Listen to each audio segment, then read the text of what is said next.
대부분 갑자기 자녀가 큰 자산의 형성 자금에 소명을 못했을 때 결국은 그때 증여세 조사가 많이 일어나는 건데 말 그대로 어느 정도의 액수로 포착돼서 조사가 일어나는 경우는 상속세 때예요 오히려.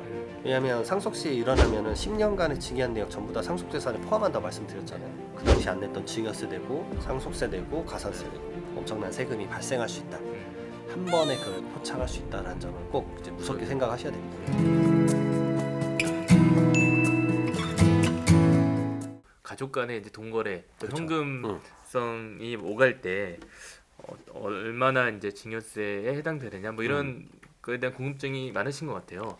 그런 부분 한번 정리해 주시면 어떨까요? 네. 우선은 지금 상태에서 사실 일반적으로 경제 활동을 하고 있는 자녀와 아버지가 이렇게 주고받는 게 바로 증여세를 포착하진 않아요.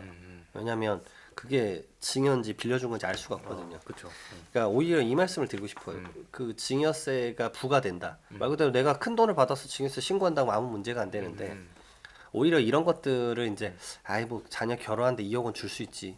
이런 것들이 왜 걸리는 건지에 대해서 차라리 네. 그 원인을 알아가면 조심을 할 수 있겠다라고 항상 생각을 해요. 네네네. 첫 번째로 이게 신혼부부가 제일 많아요. 주택을 취득할 때 주택 취득자금 조달 계획서라는 걸 써요. 당신이 이 돈이 어디서 나서 이걸 취득할 수 있었느냐. 그게 이제 6억 원 이상의 주택이거나 아니면 투기과열지구나 조정대상 지역 내에 있는 주택을 취득할 때 이걸 쓰거든요. 근데 자녀분들이 이제 그 경제적 능력이 없는 상태에서 그걸 지원을 받아서 그걸 쓰니까 조사가 많이 걸리는 거예요. 그래서 결국은 주택을 취득할 때나 부동산 취득할 때 우리나라는 그 레이더가 아주 촘촘하다. 그 말씀을 먼저 드리고 그래서 이제 그 다음 생각하시는 게 그러면 전세자금을 주자. 근데 전세자금도 조사가 꽤 있어요. 전세자금에 대해서 전월세 신고제도 하고 있고 사실상 계도 기간이긴 하지만 그 다음에 이 잡아내는 기법이 이제 PCI 기법이에요. 이 P가 프로퍼티. 그래서 전세금이 예를 들어서 5억이다. 그리고 그 다음에 이제 컨섬션이에요. C가. 그러면 소비 이 자녀가 5년간 소비를 얼마 했나 2억을 했다.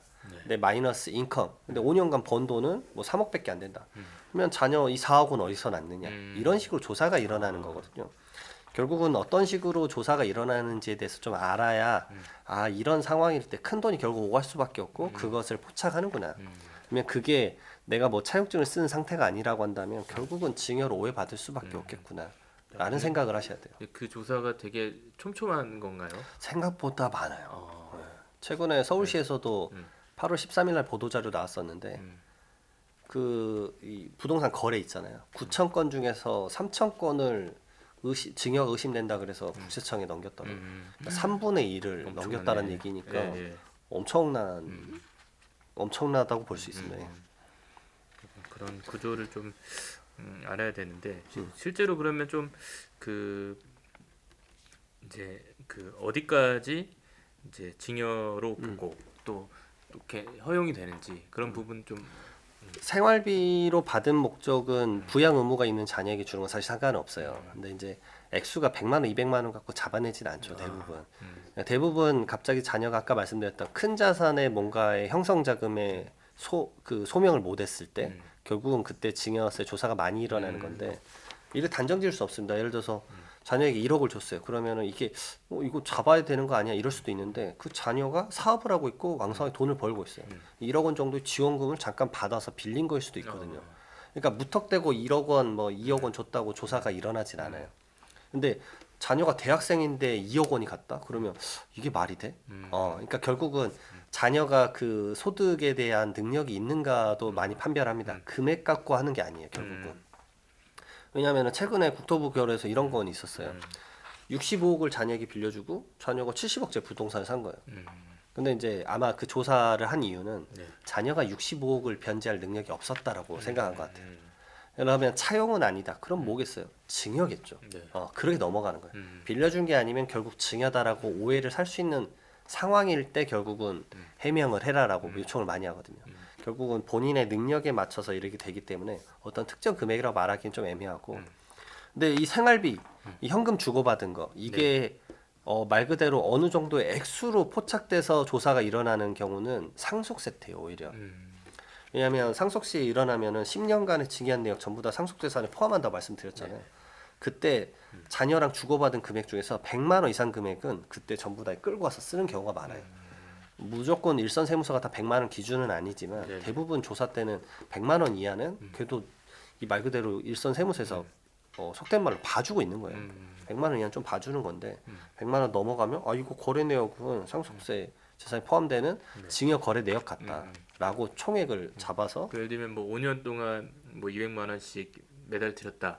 그럼 그게 나중에 합산돼서 이제 그렇죠. 조사될 수 있어요. 맨날 자녀가 받았다 그러면 연 2,400만 원이니까 5년 지나면 길어도 1억 2천이니까 꽤 큰 금액이니까 얹어줄 수 있죠. 그래서 그 당시 안 냈던 증여세 내고 가산세 내고 상속세 내고 가산세 내고 네. 그러게 이제 엄청난 세금이 발생할 수 있다. 음. 결국은 지금 막 이런 생활비 이 정도 줘가지고는 걸린 적 없어라고 하시는 분들도 상속 일어나고 계좌가 확인이 되면 네. 한 번에 그걸 포착할 수 있다라는 점을 꼭 이제 무섭게 그러네요. 생각하셔야 됩니다. 네네. 네, 그렇다면 조금 뭐 아무래도 모든 뭐 가족 간의 동거래를 할 때 증여를 생각하고 할 수는 없으니까 이런 부분은 좀 뭐 조심하거나 좀 어느 정도까지 할 수 있다 뭐 이런 거 좀 알려주시면 좋을 것 같아요. 사실상 계좌 거래 내역은 만약에 큰 돈이 오간다 그러면 저는 이제 그게 증여세 신고를 차라리 올바르게 하거나 어, 아니면은 이 차라리 공제를 잘 적절하게 좀 활용하셨으면 좋겠어요. 사실 여기 다음 질문에 있는 건데 내가 지금 결혼할 시점에 사실 자금이 많이 필요해. 아까 네네. 말씀드렸다시피 신혼부부니까 그러면은 결혼이나 출산 관련된 증여 재산 공제 1억 원이 더 신설이 됐잖아요. 그럼 기존에 안 받은 5천만 원에 10년간 5천만 원 줘야 되는 금액에서 결혼 출산 자금 1억 원 더 받을 수 있으니까 1억 5천 신랑 받고 신부 1억 5천 받고 그러면 그 제도 자체 내에서는 어찌 됐던 간에 3억 원까지는 받을 수가 있으니까 네네. 그런 제도를 우선 좀 알고 나서 좀 활용을 하셨으면 좋겠다. 그리고 또 여기 질문에도 있는데 근데 자녀가 결혼이나 출산이 아니라 창업을 한다. 라고 하면 사실 창업 자금에 대해서 주는 것도 있어요. 공제가. 아 공제가 따로 네, 있구나. 크게 네. 해주는 게 있습니다. 창업 자금 증여세 과세 특례라고 음, 이제 어떤 창업이냐에 따라서 다르긴 하지만 18세 이상의 자녀에게 60세 이상 부모가 아니 창업한다고 10억 줬는데 거기서 증여세 막 2, 3억 떼버리면 10억 자금이 필요한데 막 7억 갖고 시작해야 되잖아요. 그렇죠. 네. 말이 안 되니까 아, 그 공제 같은 경우가 5억 원까지는 영원으로 해줘요. 음, 5억 원 초과되는 부분은 그리고 10%만 내면 됩니다. 그러면 10억 원 자녀에게 창업하라고 줬는데 증여세는 5천만 원만 내면 되고요. 그럼 9억 5천만 원으로 창업 시작할 수 있는 거죠. 말 그대로 창업을 열심히 해가지고 그걸로 추후적으로 이제 자기의 이제 소득을 많이 불러 일으키면 되겠죠. 근데 이제 요건들이 좀 있어요. 창업 같은 경우는 이제 가장 많이 물어보는 게 자녀 커피숍 해줄 건데 이거 되냐? 그러겠네. 커피숍이 안 돼요. 아 종목 네. 또 업종에 따라 업종에 다르구나. 제한이 있어요. 아, 그러니까 알아보시고 해야 된다. 음식점 업은 되는데 커피숍은 안 돼요. 커피숍도 안 되고 그 다음에 부동산 임대업 이런 거 당연히 안 되고 네. 그 다음에 도소매업이 안 돼요. 결국은 약간 제조업 기반으로 뭔가 근로자를 생성시킬 수 있는 그런 업종에 대해서 많이 지원을 해주는데 저는 이게 가장 적합한 게 스타트업 같은데 그런 해당이 업종을 하신다 되는구나. 그러면 예. 그러면 저는 많이 권하고 싶어요. 왜냐하면 스타트업이 처음에 창업 자금이 많이 들어가거든요. 그래서 이럴 때 자녀에게 증여를 해주는 것도 이런 제도를 활용해서 말 그대로 알아보고 최대한 제도권 내에서 해야지 잘못했다간 결국은 이제 언제 어느 순간에든 추징받을 수 있기 때문에 조심을 좀 하셔라라고 말씀드립니다. 혹시 이제 뭐 이런 자금을 그냥 빌려줄 때 차용증을 어쨌든 써야 되잖아요. 차용증 쓸 때 좀 주의할 점들이 있을까요? 뭐 금액 네. 상한선이나 여러 번 그 판례에서 나온 건데 첫 번째로는 돈을 빌리는 사람이 경제적 능력이 있어야 돼요. 그러니까 경제적 능력도 없는 사람에게 돈을 빌려주면 이 돈은 합리적으로 어차피 갚을 수 없다. 변제의 의지 자체가 없었다. 결국은 이건 증여다라고 볼 수 있거든요. 그래서 경제적 능력이 있는지 여부를 첫 번째로 따져야 되고 두 번째로는 차용증을 꼭 당일에 쓰셨으면 좋겠다. 제가 많이 말하는 게 인감증명서 그날 떼놔라. 인감증명서 날짜 자체가 그 예를 들어서 빌리는 날이 24년 뭐 9월 2일이다 그러면은 그 날짜 딱 픽스돼 있잖아요. 근데 이걸 조사하는 기간은 뭐 27년일 수도 있는데 이 날짜를 수정할 수는 없잖아요. 그러니까 결국은 이제 진실성을 보여줄 수 있다라는 거예요. 그리고 진실성을 보여주려고 하는 것 중에 하나 더가 뭐냐면 이자를 꼭 줘라. 이자를 줘야죠. 왜냐하면 무이자를 하는 합리적 경제인은 없거든요. 몇 억을 빌려주거나 하면서도. 그리고 이제 가장 많이 물어보는 게 이제 4.6%의 그 세율 구간이 있잖아요. 그러면은 이 무이자로 한 2억까지는 줘도 세금 안 나온다 이 말을 엄청 하는데 네. 합리적으로 그 조사관도 웬만하면 이제 받아주려고 할 텐데 이자를 2년간 한 번도 안 주시면서 2억 원을 빌려갔다. 아, 그런 거는 믿기가 어렵다. 그렇구나. 예, 이자를 조금이라도 줘라. 하다못해 진짜 조금이라도 주셔야지. 합리적으로 이게 변제 능력이 있고 이자를 주려고 했고 결국 원금도 이제 상환하려고 하는구나라는 생각을 할 수 있기 때문에 증거 법정주의라는 그런 개념들을 계속 좀 생각을 하셨으면 자기 좋겠다. 실제적으로 제가 빌렸다는 걸 증명할 수 있는 뭔가 행위를 그죠. 하면 좋겠구나. 차용증만 쓴다고 끝이 절대 아닙니다. 그 차용증이 가장행위라고 볼 수도 있기 때문에 아무래도 상속세와 또 밀접한 관련이 있는 게 증여세일 텐데 상속 공제 확대에 대한 이슈가 나오면서 또 증여에 대한 고민하시는 분들도 오히려 줄었다 이런 얘기를 들었어요. 어떤 내용일까요? 우선은 제가 그 댓글이 제일 무서웠어요. 그러니까 상속세 공제가 늘었지 않습니까? 그러니까 좀 무서운 이 댓글이었는데 그러면 부모님 죽을 때까지 기다리란 얘기냐. 그러네요. 왜냐하면 네. 상속세 공제가 확 확대되면요 증여 문의가 확 줄어들어요. 왜 그런지 말씀은 이제 증여자의 관점에서 말씀드려보겠습니다. 네네. 증여세에 대해서는 바뀌지 않았어요, 사실. 그 10년간 자녀에게 줄 수 있는 5천만 원 액수 그대로거든요. 그러니까 이건 뭐 그럼 상속세 공제 액수가 늘어났는데 이 증여를 하려고 절 찾아오신 분들이 대개 세 가지 목적 때문에 오세요. 이게 세 개 다 믹스되어 있는 경우가 있는데 첫 번째로는 상속세를 줄이려고 오세요. 말 그대로 상속세를 지금 재산이 너무 많다. 그러면 미리미리 증여를 해야 되잖아요. 그렇죠. 왜냐하면 10년이 지나야 증여했던 게 상속세에서 다시 포함이 안 되니까. 그러면 더 많은 세금 내는 거를 피할 수 있으니까. 근데 상속인은 10년, 상속인 이외자는 5년이라 말씀드렸잖아요. 그래서 미리미리 주자라는 개념은 10년이라는 룰 때문에 그렇거든요. 근데 상속공제가 많이 늘어났어요. 그럼 뭐 줄 필요가 없네 따로. 왜냐면은 어차피 나는 공제 액수가 높으니까 아무리 아파트 가격이 이렇게 계속 올라도 조금 내거나 안 내겠네. 그러니까 어차피 상속세 줄이려는 목적으로 증여를 네, 하려고 한다고 했던 한다면, 건데 굳이 그 목적 사라졌으니까. 그럼 차라리 증여로 받는 게, 그 상속으로 받는 게 세금 영원으로 가져갈 수 있는 거지라고 생각해서 이제 그것에 관련된 문의가 확 줄었어요. 그다음에 두 번째로 이제 증여에 대해 고민하시는 분은 본인 증여자의 세금을 줄이려고. 그러니까 대표적으로는 주택이에요. 주택 수를 줄이기 위해서 자녀에게 주택을 증여해 주는 경우인데요. 맞아요. 취득할 때도 마찬가지죠. 이 증여자분이 이제 말 그대로 활발하게 투자나 이런 걸 하시는 거예요. 그래서 주택을 더 사고 싶은데 취득세가 막 8%, 12%. 주택수에 따라서 조정 대상 지역은 2주택부터 8%, 3주택 12%.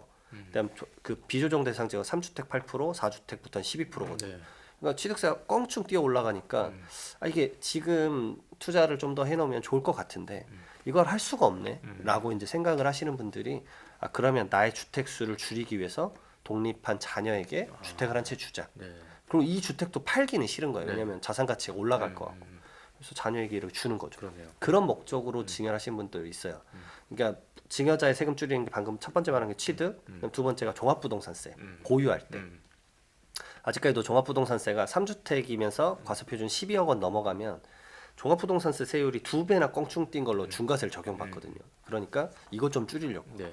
그다음 세 번째로 양도소득세인데 말 그대로 내가 비과세를 받고 싶은데 비과세를 받을 수 없는 상황일 때 자녀에게 증여를 해서 그 기간 내에 팔아서 이제 뭔가 비과세를 활용하겠다. 가장 대표적인 게 일시적 1세대 2주택일 그렇죠. 때 네.